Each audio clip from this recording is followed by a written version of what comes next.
e di tutti gli altri servizi che in precedenza non aveva. Quindi bisogna fare anche questa valutazione, questo parallelo. C'è un passaggio invece relativo all'OIC. Io sono ancora consapevole dell'importanza di portare avanti la questione della realizzazione da parte di OIC ad una verde del complesso di quei servizi che sono servizi non solo complementari che non abbiamo, ma porta servizio sanitario, sociale, turistico, porta posti di lavoro, insomma, sicuramente è una grande idea quella di OIC, non è che però dipende dall'azienda speciale o dall'amministrazione comunale, che OIC presentata in questo centro civico come progettualità nel marzo del 2015, se non ricordo male, a tutt'oggi non abbia dato un risultato. È tra l'altro notizia recente perché sono stato contattato sia dall'azienda sanitaria in sede di formazione del nuovo piano di zona il prossimo anno, sia da OIC, che il progetto sta andando avanti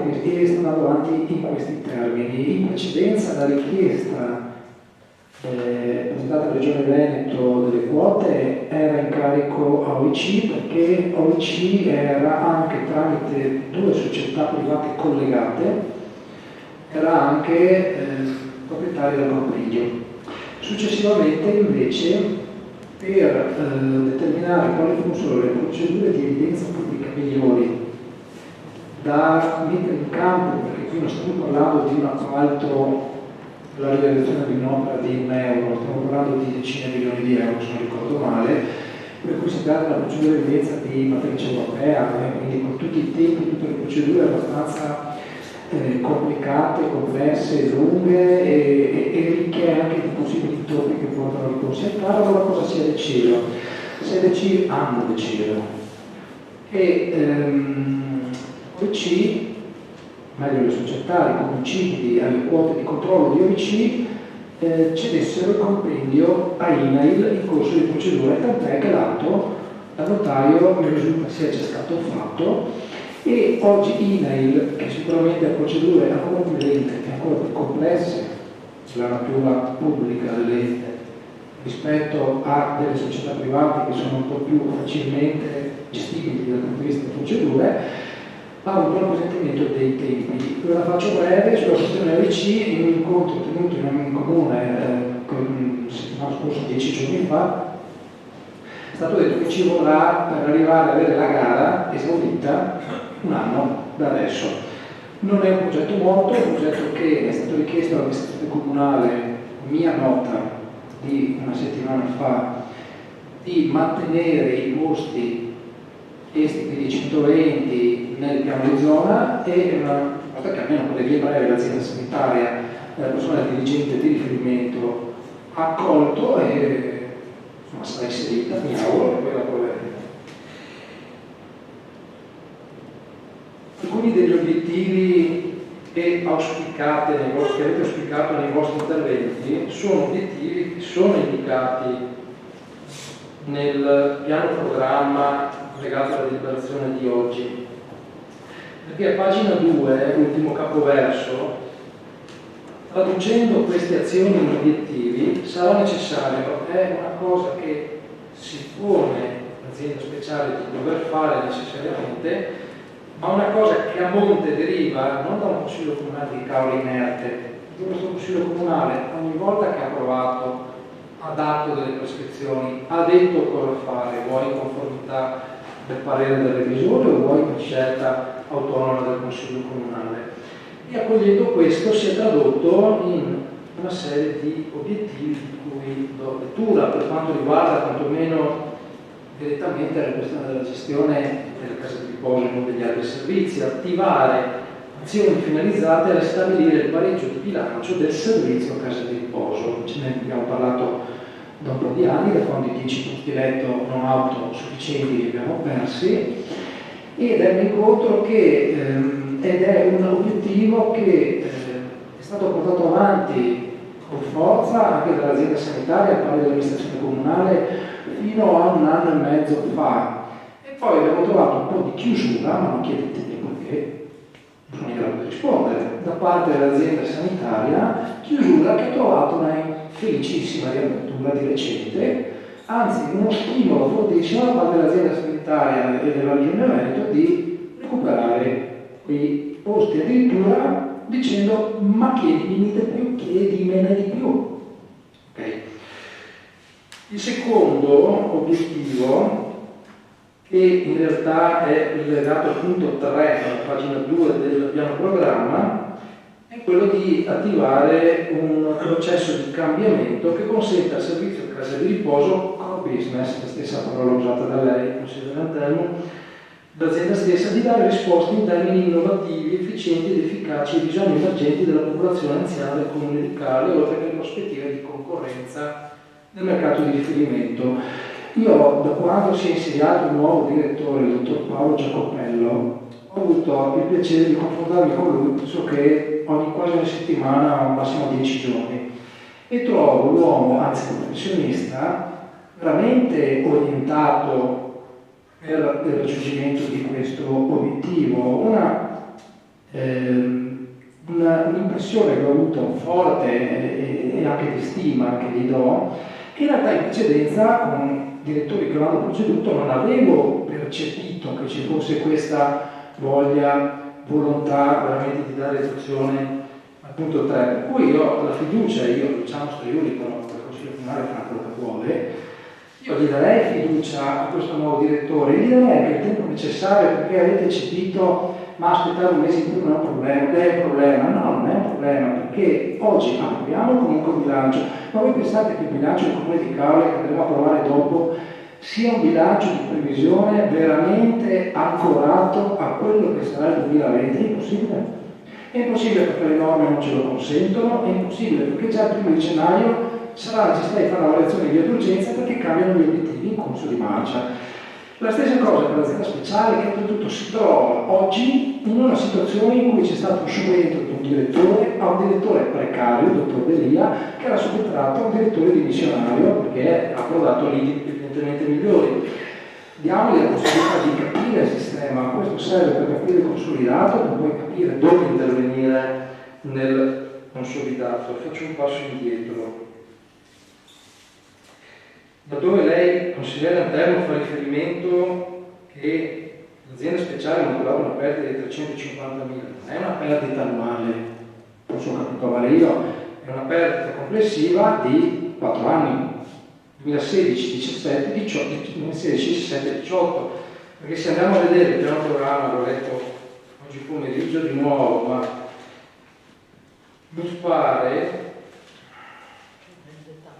che forse nella relazione o se vediamo subito, no, nell'aggiornamento del piano, pagina 2, terzo capoverso, la perdita delle 10 impegnative di residenzialità per motivi strutturali, quindi la minor superficie rispetto alla normativa sopravvenuta, ha causato di fatto un mancato realizzo di un importo complessivamente quantificabile in euro 300.000 per gli esercizi 2016, 17, 18, 19.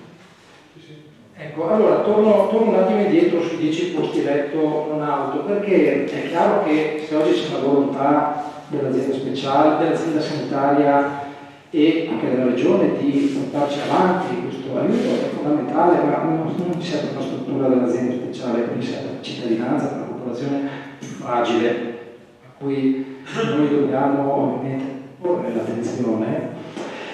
È legata strettamente non solo alla volontà politica che può regolare la direzione dell'ULSS della regione o di questa amministrazione comunale, ma è legata al dimensionamento, perché se non abbiamo un dimensionamento adeguato non rispettiamo i parametri previsti dalla normativa sopravvenuta, non siamo in grado di poter accedere ai 10 o più posti letto non autosufficienti che abbiamo perso.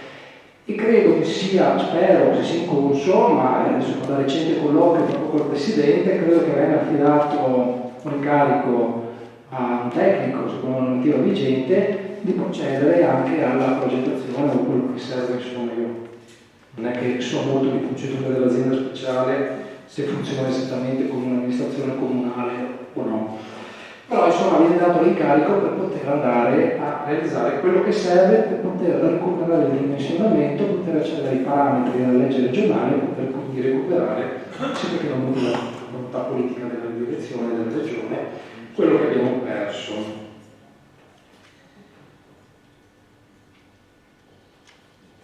Allora, sulla questione invece delle maggiori spese del personale, nelle cifre da lei comunicate come da bilancio, ma come mai una cifra così importante? Allora, l'azienda speciale non ha 10 dipendenti, non so neanche io quanti ne ha in totale nella sua complessità, calcolando tutti i servizi. Allora, già la spesa del personale aumenta solo per effetto dell'inflazione, per effetto del rinnovo dei contratti collettivi, e per effetto di mille altre cose sistematiche sulle quali non possiamo in nessun modo intervenire. Però l'ho spiegato, il piano programma lo spiega perché aumentano i costi. Poi non entro nel merito se l'aumento di una persona per l'esercizio di quel servizio comporta 20.000 o 40.000, non sono competente, non faccio insomma il consulente lavoro, però c'è scritto, perché se andiamo a vedere il piano programma, pagina 4.3, posizione campeggio, capoverso 2, le spese del personale risultano in aumento per l'apertura del carnevale, che sia €1 o che sia 100.000 euro, io non so dire. Non è che l'attività del Consiglio Comunale si estende in esercizio del controllo analogo fino ad andare a sindacare le scelte gestionali dell'azienda speciale. Guarda che non stiamo parlando di una società partecipata dal Comune di Caule, per la quale si applicano anche le norme che per i bilanci consecutivi con perdite si deve andare alla chiusura. No, c'è una normativa completamente diversa, e questo lo potrà confermare il segretario comunale.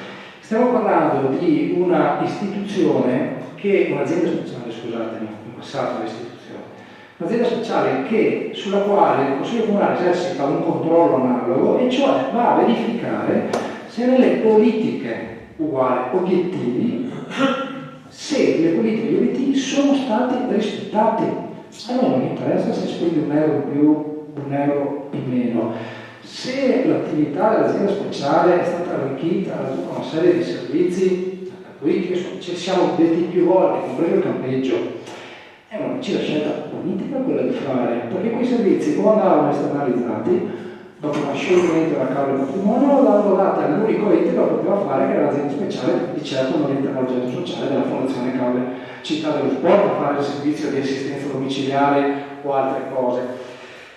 Nemmeno il mercato ittico, nemmeno il campeggio non rientra nell'oggetto della Fondazione Caule Città dello Sport. Quindi le maggiori spese sono legate per il campeggio all'aumento per l'apertura del carnevale. Punto 4, pagina 5, per la gestione del verde. Rispetto alla previsione, il personale viene aumentato di un'unità lavorativa, si prevede la sostituzione delle attrezzature. Quant'è un'unità lavorativa? 1, 10, 100.000, non lo so, però giustifica il piano programma del perché si ha anche questo aumento. Parcheggi a pagamento non custoditi. Secondo capoverso del punto 5, pagina 5. Si evidenzia un sensibile aumento del costo del personale, in quanto sarà impiegato anche per la gestione delle problematiche riscontrate al parco a file tropici. Anche questo non vi so dire quali sono le problematiche, se attengono al gettone piuttosto che alla sbarra, piuttosto che al sedime sdrucciolevole. Credetemi, insomma, faccio il segno che non è che faccio l'operaio. Il mercato ittico, niente casa di riposo. Terzo capoverso, no, SAD, mense, si registra uno spostamento del costo del personale rispetto a quello ipotizzato. Anche quando non conosco le ragioni, però sono certo che uno degli obiettivi di politica affidata alla Monchetta è quella della gestione, c'è stata la gestione. Io pensavo, non è che il Consiglio Comunale deve sottrarsi a una valutazione, non mi piace l'approccio di dire, cari consiglieri, votate contro perché sennò vi mando tutti all'accordo dei conti. Non è un bel modo di gestire il Consiglio Comunale questo. Se voi volete fare una denuncia alla procura dell'accordo dei conti, la fate, nessuno ha il vostro diritto, nessuno vi impedisce di fare una denuncia, però bisogna riflettere su queste cose, perché non è un'azienda speciale che gestisce la casa di riposo, un'azienda speciale ha molti servizi, che gestisce un sacco di cose e che con i servizi li deve gestire, se non è in grado di fare reddito utile, anche sottoposto come fa l'ente pubblico, perché è un servizio stato che dia reddito, che dia utile o che dia perdita, è un servizio che va fatto, a me non interessa se si guadagna 10 o se si spende 10, il servizio va reso. Quindi quando mi si viene a dire che la casa dell'azienda speciale, persi i posti letto in un'auto, nei primi anni non ha riportato perdita, certo, probabilmente è vero, ma non ha fatto neanche investimenti né di natura strutturale né sul personale, nella qualità del lavoro del personale, perché ci siamo un po' confrontati su raccolte di firme, no? Giusto, non ricordo se avevamo parlato in consiglio comunale o sui simpatici giornali, però la qualità del lavoro che oggi c'è dentro l'azienda speciale, sia l'atto casa di riposo, sia campeggio, è una qualità del lavoro che non c'era prima. E lo riconoscono, anche se lei magari dice ma ha raccolto le firme solo di chi voleva. Io le dico, perché lo percepisco, io vado in azienda speciale, in casa di riposo, ci vado almeno una volta al mese, e la qualità del lavoro, ma me lo dicono loro, me lo dicono i lavoratori, non me lo invento io. C'è un consigliere di maggioranza che mi viene a dire guarda che mi hanno detto no, lo vado a percepire io, lo vado a sentire. Chiaro consigliere alterno che c'è Tizio Caio Sempronio, che comunque o per presa posizione o per orientamenti politici o per antipatie continuerà a sostenere la tesi che nulla è migliorato. Però se sulla gestione del personale non siamo in grado di avere una visione comune, magari ci stanno nel contraddittorio, sulla gestione di quello che è stata la riqualificazione del patrimonio, possiamo forse dire che non è migliorato il patrimonio comunale, non è stato riqualificato. Io ho fotografie di come era prima come adesso. Possiamo dire che la casa di riposo non è stata migliorata. All'esterno prima sembrava una struttura di quelle vecchie da legge, non ricordo il nome della legge, quelle del manicomio. Oggi mi appare che c'è una struttura dedicata a strumenti facili e completamente riqualificata, solo perché di fuori adesso completeranno la pittura esterna, c'è anche un programma il prossimo anno, ma andiamo a vedere dentro. Ho stato anche l'altro giorno in occasione del pranzo con i nostri ospiti, il pranzo di Natale. La struttura è totalmente riqualificata, anche vedere i corridoi, l'anno prossimo vogliono mettere i condizionatori in ogni camera, c'è scritto nel piano programma. Li mettiamo i condizionatori, costeranno cosa? 40, 50, 100.000 euro, li mettiamo non li mettiamo, vero no? Allora non andiamo solamente a vedere che aumenta qualcosa, andiamo a vedere se aumenta in controprestazione di cosa, migliora il servizio, migliora la qualità dell'ambito.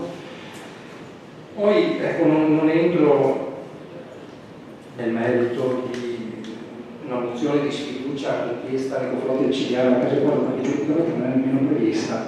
Pensate che la mozione di sfiducia si può fare solo al sindaco, quindi non esiste una mozione di sfiducia che un consiglio comunale può provare a un'azienda speciale, però volevo che fosse presente qual è la normativa. Non è una istituzione, l'istituzione Casa di Riposo è esistita e il bilancio era parte del bilancio del Comune di Caorle.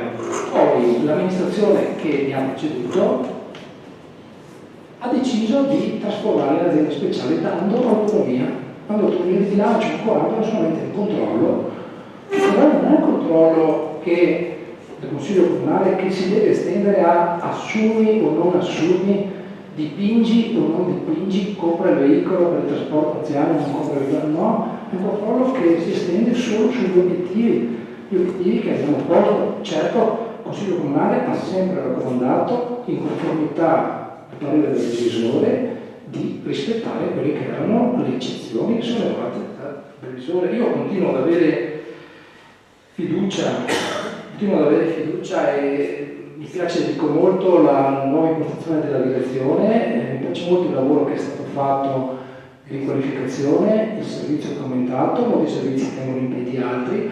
Secondo me se recuperiamo 10 posti letto in un'auto, qualcosa di più, nel lungo periodo, insomma, nel breve periodo saremo in grado di rimettere a regime un'azienda speciale agricoltura che ormai è un multiservizi, non è a livello unidirezionale, non un servizio.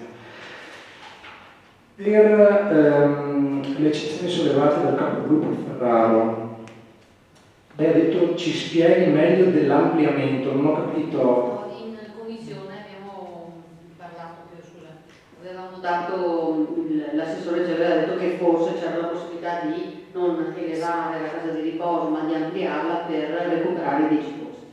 Sì, nel senso che la sopraelevazione della casa di riposo non credo sia percorribile, perché magari i tecnici, i presidenti del Consiglio Comunale mi conforteranno, e le esigenze di staticità e il rispetto delle nuove norme implica che la struttura deve essere realizzata in maniera troppo costosa.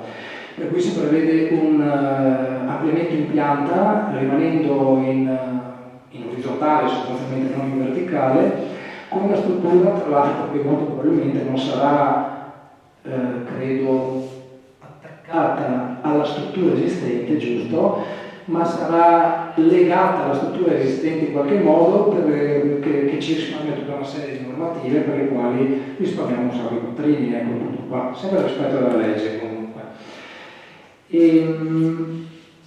Basta, credo di abbraccio per le risposte.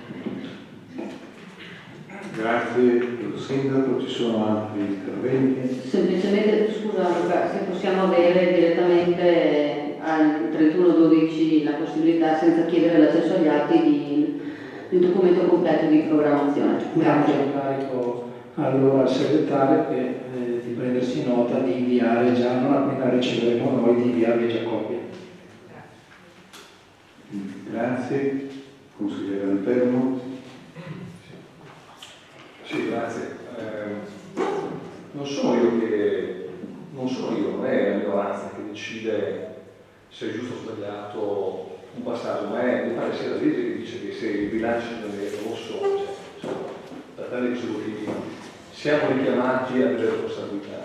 E mi pare che la legge parli anche, andiamo all'articolo di legge, parli anche, anzi era proprio specifico legato all'azienda speciale, ma questa è una cosa che approfondiremo in seguito. Io comunque le cose che devo dire le vedete. Il 300, io non parlavo dei 350.000 euro, sindaco, parlavo del bilancino che lei vedrà sulla pagina 4, in linea verticale si accorgerà che la casa di riposo porta sotto un meno di 315.000 euro. La messa scolastica non è entrato. Sì, esatto, no, quindi non erano 350.000 del 3, erano 300 previsti per il 2020, no? La preoccupazione che c'è è esattamente questa, guardate che non c'è nessuna intenzione da parte della minoranza di fare le battaglie contro le calende, cioè, non è questo il punto, non è una questione personale contro qualcuno, no. Quindi la preoccupazione che portiamo, noi sentiamo questa cosa dallo Stato, figuriamoci poi, io che ho fatto anche una sensibilità, o un'educazione, una cultura a questo mondo qua, e che ritengo che il servizio vada dato possibilmente a costo zero, possibilmente, figuriamoci se non mi trovo d'accordo. Mi trovo d'accordo, sì.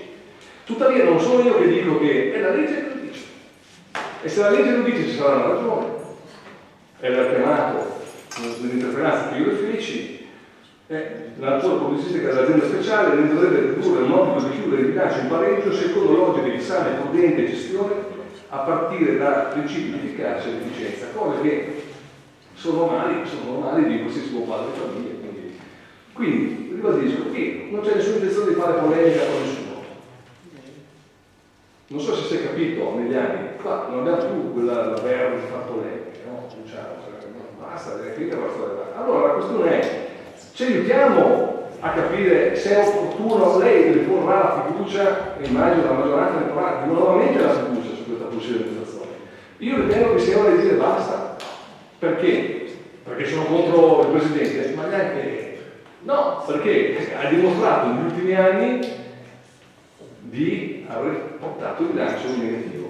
E la questione del campegno, con tutto rispetto, io ricordo, siccome abbiamo fatto l'unico esposto che ho fatto nella mia vita, che è stato quello, firmato dall'ex capogruppo Faro, che c'è un abuso edilizio, non c'è stato un abuso edilizio. un abuso d'ufficio. E non so se sia andata, come sia andata a finire quella cosa, c'è stato un abuso di vista perpetrato dal Presidente, chi non sa, se non ricordo male. Non so come sia andata a finire, non ho proseguito la storia, io non so. Per me la discussione interrompe, non è uno stile interrompere la discussione da parte dei componenti del Consiglio, ma si riferisce alla carriola di Sapian. Alla carriola di Sapian no, io dico che è una strada che si erano inventati. Vabbè, E di una non è stato, non si è saputo niente. Non lo so. Credo volutamente sia stato creato.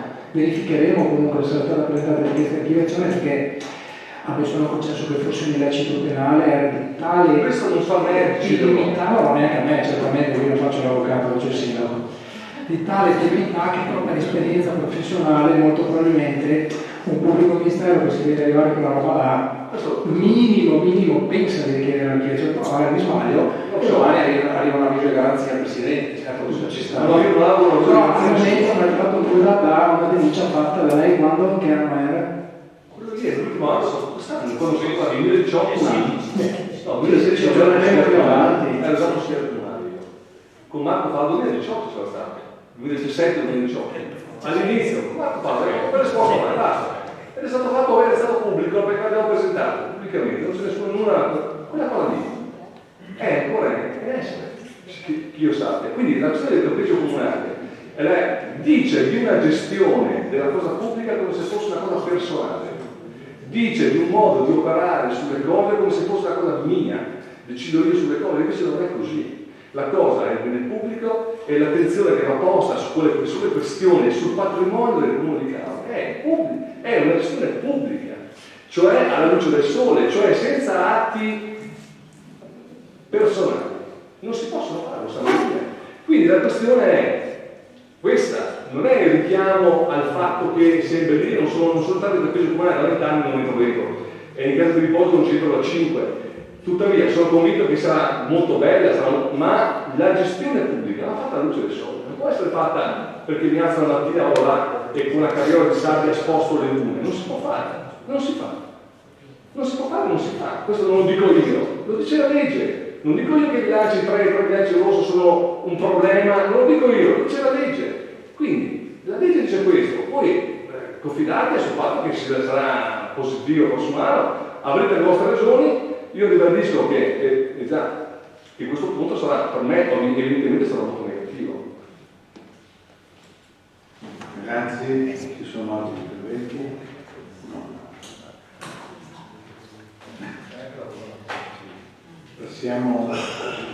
Passiamo alla votazione. Voti favorevoli? Voti astenuti? Voti contrari?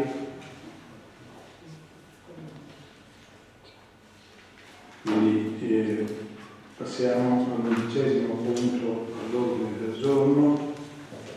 Ratifica variazioni d'urgenza al bilancio di previsione 2019-2021. Do la parola all'assessore Barbaro. Premesso che il Consiglio Comunale, con propria deliberazione numero 9 del 18 marzo 2019, ha approvato il ZUP 2019-2021 ed il bilancio di previsione triennio 2019-2021 con i relativi allegati. Ricordato che con deliberazione di giunta comunale 297 in data 14 novembre 2019 sono state apportate in via d'urgenza variazioni di bilancio di previsione dell'esercizio 2019-2021 ai sensi dell'articolo 195,4 del decreto legislativo 267/2020. Riconosciuti i requisiti di urgenza, il provvedimento assicuratorio adottato dalla Giunta Comunale sta necessità di far fronte alle sopravvenute esigenze di spesa in precedenza non preventivabili né non quantificabili per i motivi che in seguito sommariamente ci si riportano. La sostituzione di acquisto hardware per il comando della polizia locale, iscrizione di affidamento di prestazione professionale di aggiornamento unitario del patrimonio dell'ente, integrazione di spesa inerente ai contratti assicurativi LCT, integrazione di spesa del acquisto di libri di testo per alcune interscuola primaria, integrazione di spesa servizi di detrazione scolastica, integrazione di spesa del fondo, integrazione di spesa spesa per prestazioni di servizi inerenti alla promozione turistica, integrazione di spesa per noleggio di luminarie in occasione delle festività natalizie, integrazione di spesa per il noleggio di basi chimici in occasione delle festività natalizie, iscrizione di operazione di rinegoziazione mutui, cassa, depositi e prestiti che concludersi alla data dell'8 novembre 2019 comporta la riduzione degli interessi passivi a carico dell'ente, nonché la restituzione del maggiore onere versato allo stesso titolo nel primo semestre 2019, integrazione di imposte passive a titolo di canone di utenza. Osservato che l'articolo 42 del decreto legislativo 267/2000 dispone che le variazioni di bilancio di previsione adottate dalla Giunta Comunale di Utenza devono essere sottoposte alla ratifica da parte del Consiglio Comunale nei 60 giorni successivi alla loro approvazione. Articolo 175 del decreto legislativo 267/2000 prevede che la ratifica, appena di decadenza da parte dell'organo consigliare entro i 60 giorni, debba comunque avvenire entro il 31 dicembre dell'anno in corso, sia tale data che il predetto termine. Dato atto inoltre che con le seguenti deliberazioni della Giunta Comunale sono state apportate variazioni agli stanziamenti di cassa dei capitoli iscritti nel bilancio di previsione 2019-2021, garantendo che il fondo di cassa alla fine dell'esercizio sia non negativo. Deliberazione della Giunta Comunale 102 del 16 maggio 2019, verificato il permanere degli equilibri di bilancio sulla base dei principi dettati dall'ordinamento finanziario e contabile, in particolare dell'articolo 162 6, 193 del decreto legislativo numero 267/2000, nonché degli equilibri inerenti di limiti di finanza pubblica. Rilevato che relativamente alla versione di bilancio adottato dalla Giunta Comunale è stata acquisito un parere favorevole del responsabile del servizio funzionale espresso ai sensi dell'articolo 163 del decreto legislativo 267/2000, dell'organo di revisione economico-finanziaria espresso ai sensi dell'articolo 239,1 lettera B del decreto legislativo 267/2000 in data 26/06/2019. Accertata la regolarità della procedura seguita e rispetto del termine di decadenza per la prescritta ratifica, così come disposto dall'articolo 175,4 del decreto legislativo 267/2000. Ritenuto pertanto di provvedere alla ratifica della deliberazione di giunta comunale suddette, richiamati l'articolo 42, l'articolo 175, l'articolo 193 del decreto legislativo 267/2000, il decreto legislativo 118/2011, simili, visto il Consiglio Comunale, visto il disegno del regolamento comunale di contabilità, chiamato per vale della Commissione Consigliare in data 12 dicembre 2019, per quanto soppresposto, chiede al Consiglio Comunale di deliberare che la premessa forma parte integrante e sostanziale del presente atto deliberativo, di ratificare ai sensi dell'articolo 175,4 del decreto legislativo 267/2000 la deliberazione di giunta comunale numero 297 in data 14 novembre 2019, con cui sono state apportate in via d'urgenza variazioni di bilancio di previsione dell'esercizio 2019-2021 ex articolo 175,4 del decreto legislativo 267/2000, di cui l'allegato A, costituente parte integrante sostanziale nel presente atto deliberativo, di trasmettere il presente provvedimento al tesoreria comunale. Grazie Assessore, ci sono interventi? Capogruppo Ferrara. Sì, grazie Presidente. Un chiarimento. Andiamo a votare la ratifica di variazione d'urgenza al bilancio e anche per iscrizione di affidamento di prestazione professionale di aggiornamento inventario patrimoniale dell'ente. Volevo sapere, Assessore, se è già stato identificata la persona incaricata esterna come consulente, anche perché a prova di questo il revisore dei conti alla pagina 2 del suo parere dice che tra i capitoli di spesa oggetto di variazione vi sono riferimenti agli incarichi. A tal fine il revisore raccomanda che le stesse vengano sostenute solo previa verifica del rispetto della normativa in materia di studi, di incarichi di studio, di ricerca o di consulenza a soggetti estranei all'amministrazione. e del limite previsto in bilancio, ove siano riconducibili alle suddette fattispecie con adozione di tutti i conseguenti adempimenti connessi. Chiedo scusa. Quindi era necessaria questa variazione d'urgenza per un incarico esterno e a cosa si riferisce, se abbiamo già identificato l'esperto. Grazie. Allora, non è stato ancora identificato l'esperto. Abbiamo l'esigenza di fare comunque questo passaggio, probabilmente gli uffici non sono in grado di svolgere totalmente questa procedura, quindi optiamo per dargli veramente un incarico esterno. Per l'inventario patrimoniale, cioè, scusate. Non sto banalizzando, intendo dire ci vuole un esperto esterno per archiviare, dettagliare, non abbiamo persone interne. Sono persone interne, però Okay. in questo momento abbiamo l'esigenza di darlo esterno. Si sa già anche l'importo dell'incarico? No, non lo so. Grazie lo stesso. Grazie, ci sono altri interventi? Nessun intervento, passiamo a votazione. Voti favorevoli? Voti astenuti? Voti contrari? Delibera viene approvata. Passiamo al punto 12. Scusate, votiamo l'immediata esecutività della delibera. Voti favorevoli? Voti contrari?